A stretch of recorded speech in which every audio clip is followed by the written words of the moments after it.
right, RIG is at 840. It's a gorgeous, gorgeous continuation. Remember, I said this expansion pullback, once it gets and stays above 728, it will equal that same kind of level, which is how I came up with the $10 area. So 955 will be the first level, and then 1075.11. RIG is doing really well. I've got IPI. That's it. NTR looks perfectly fine right now. It's thinly traded though, so that's my only kind of beef with it. But it is absolutely gorgeous squeeze breaking out. I like that a lot. So your low risk entry is basically, not basically, is making sure it stays above 61.5. Here's the 50, that's on an intraday. In other words, you don't want it to reverse and go right back down. So it's the first breakout in weeks. And I mean weeks. Here's your June 1st, right? Stocking a value rotation. Then we had a surge of buying and sideways. Now we got a breakout. So this move will equal, so it's going to head up to about 65 and change. And it's right now, not a lot of options going on, I'm going to guess. No, not a lot. $61 week 4 calls is the heavily traded group. So that's you definitely want to stay above 61.5. And then on a close, you really want this 55 to stay in play so it can move higher. Once it gets above all this junk right up here, then you're off to the races.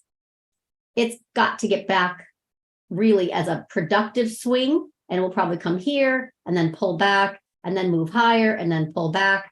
Yeah, I've got basically 67 area. Then when we get above 67, we got a market. UNH, I'm very interested in that. Remember I said that last, was it Friday? This bar. It was a gorgeous chase on Friday that actually closed very, very well, big bullish engulfing. And then it had Monday, beautiful open, digestion, perfect, follow through into the 200. So right now that chase is over.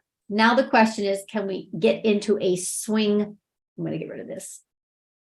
Can we get into a swing time frame? Because so far, remember, this is a really, really, really widely held trend, but we have been in distribution for almost a solid year, right?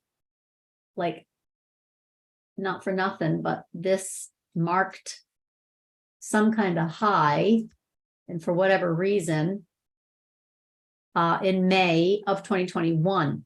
So here's May of 2022, darn it. And we're just kind of wasting time. But that was a gorgeous move on Friday with follow through to the 200. So UNH right up to the 200 day digests 500. That's working. It's still very, very productive. UNH, that was Friday. Oh my goodness, strong, right into that 505, stunning.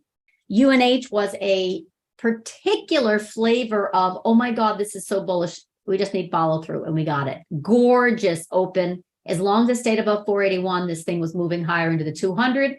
It's already pushing through the 200 into 506 area, but that was it. Friday, this was literally Friday was a squeeze. And I said, all we need to do is engulf this. That would be my price target for today in the morning. Where were we? This was the open on Friday. That's on an hour, just to kind of give you a flow, right?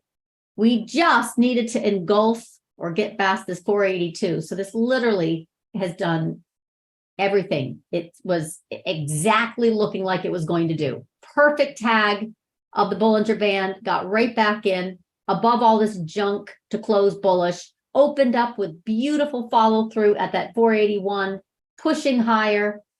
Oh, stunning.